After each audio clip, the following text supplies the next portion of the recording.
po ang handa ng Mother's Day. Dahan-dahan kasi ganun mo. Pati katawan na yun. Ang sabi ko nga kay nanay ay hawakan niya yung pata at gayahin nga si Kamangyan at yan na nga ang kanyang ginawa. Magandang araw mga kaano. Halatang halata nga ng video na ito ay noong Mother's Day pa. Ito nga pala yung pata na tinutukoy ni Jenna doon sa kanyang vlog. Kung mapapansin nyo nga, ito ay etay ng laki at ito nga ay 2 kilot kalahati. At ang sabi ko nga kay Jenna, ang piliin nga na pata ay yung nasa unahan dahil kapag kayo nasa hulihan, ipanigurado, bugbog nga iyon dahil pang sipa iyon. Bale, napag-desisyonan na nga lang namin na dito na nga lang mag-celebrate ng Mother's Day sa bahay. Bale, bumili na nga lang kami ng pata para i-crispy pata at nag-order ng palabok doon kay Malus. Naisip kasi namin na paniguradong maraming tao sa mga kainan at isa pa ay may pasok rin naman si EJ kaya hindi rin siya makakasama. Kaya dito na lang kami kakain sa bahay. Sa sobrang daldal ko nga ay malapit na nga maluto yung pata ay hindi pa ako nakakapag-umpisa sa kwento ko sa pagluluto. Unang-una kasi sa lahat, hindi ako nagluto niyan, kaya hindi ko alam kung paano naluto yan.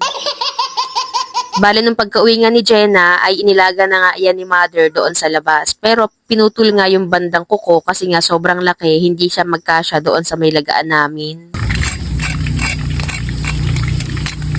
Hinayaan nga ni Mother doon yung pata sa may labas hanggang sa ito ay lumambot dahil nung hapon, nung pagdating ni EJ, siya na nga ang nagluto. Ang sabi ko nga rin dyan kay EJ ay siya na nga rin ang mag-video at ganda-gandahan dahil iba-vlog ko nga yan. Nung mga oras kasi na yan, nun pa lang ako naligo dahil may mga ginawa pa nga ako dyan sa aming bahay. Bale, ang ginawa ni EJ dyan ay pinrito nga muna niya tapos pinagpahinga niya ito tapos sinecond fry nga niya at ito nga yung tunog niya, oh.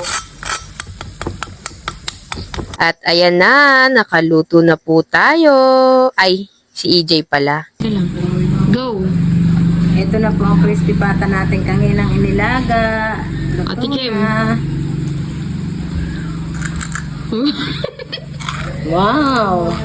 Ang galing ng aking tagaluto. Kitang-kita nga dyan kung gaano nga kalutong yung crispy pata. At yan nga pala yung palabok na in-order nga kay Malus. At nagtaka nga ako dyan dahil mayroong nawala na parte sa banda na yan. At tignan nyo nga yung pata, sobrang lambot na nagkakalasog-lasog na nga ito. At ayan, hindi na nga ako nakapag-video habang kumakain dahil sobrang sarap ng kain ko at nakakamay nga ako dyan. At hindi naman kami nagsisi na i-celebrate ang Mother's Day dito sa bahay dahil sobrang solid rin naman at napakasarap nga ng kwentuhan after kumain. At yun na nga lang ang na-video ko nung pagkain namin. Yun lang, Happy Mother's Day sa lahat. Bye-bye!